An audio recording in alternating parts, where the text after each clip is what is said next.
Today we are going to discuss the best supplement for the 2022 CrossFit Open and how to gain the edge on your competitors.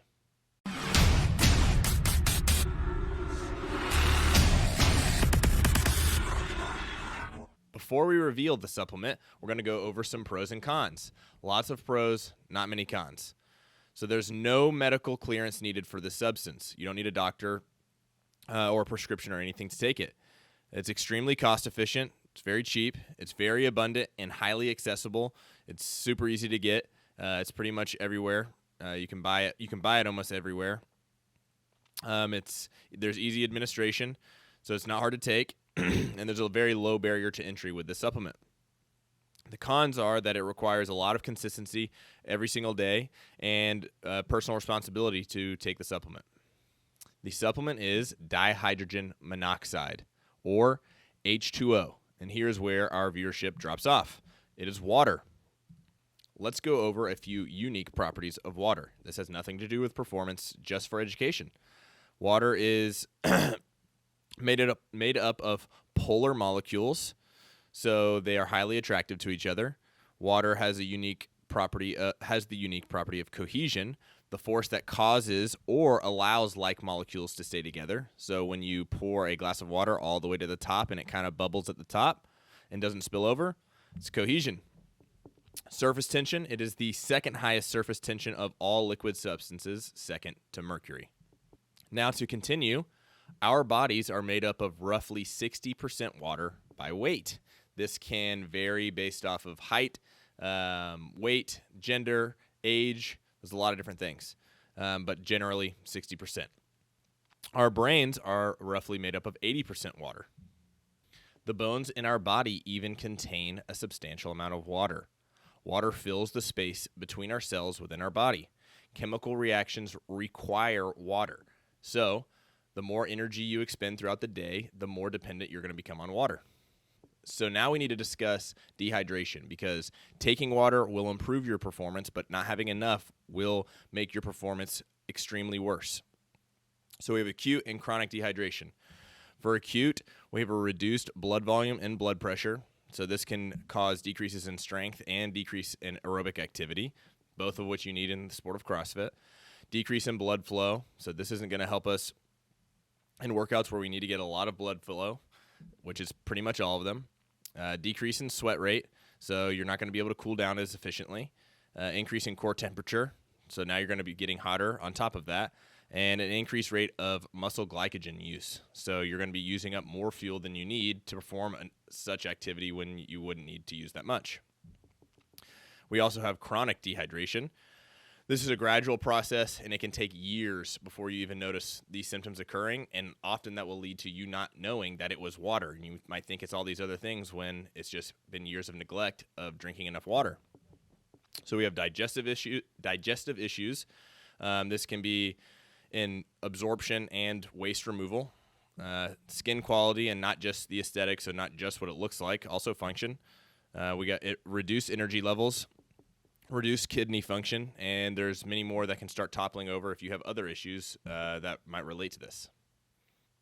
A great starting point for the amount of water you should be drinking is 60% of your body weight in ounces. This is a starting point. So if you're exercising and doing a lot of other activities that require you to sweat, then you need to be drinking more on top of that. So this is just a baseline value.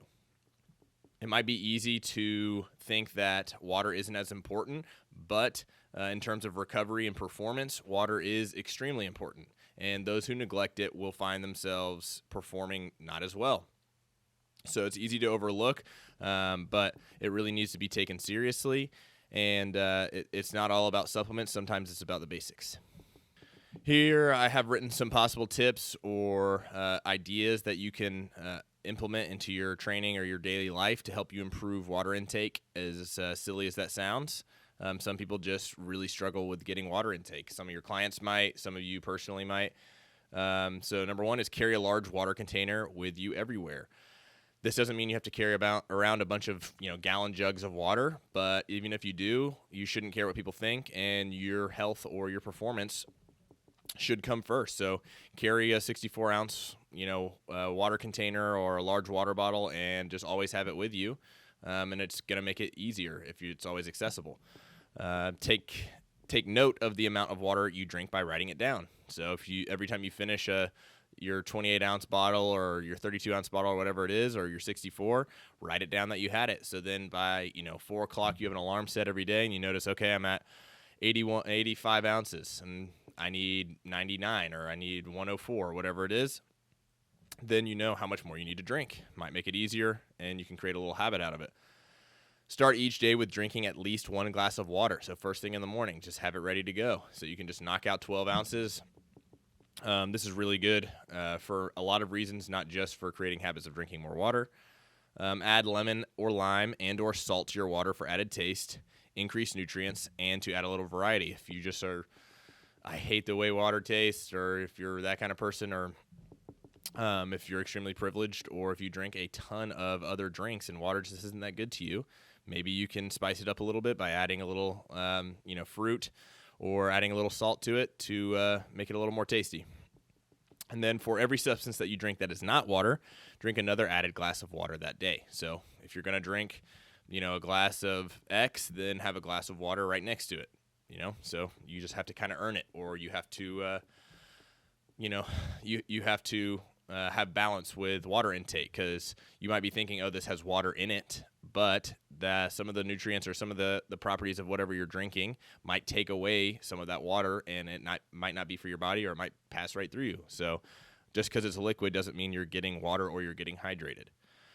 So if you want an edge on your competitors in the open, or an edge on your previous self, and you want to improve, this is going to be the easiest way to do it without having to introduce a lot of things that could potentially cause harm to your performance. So drink a lot of water, make it consistent, do it every single day, and it will improve. So I appreciate you guys watching, and have a great day.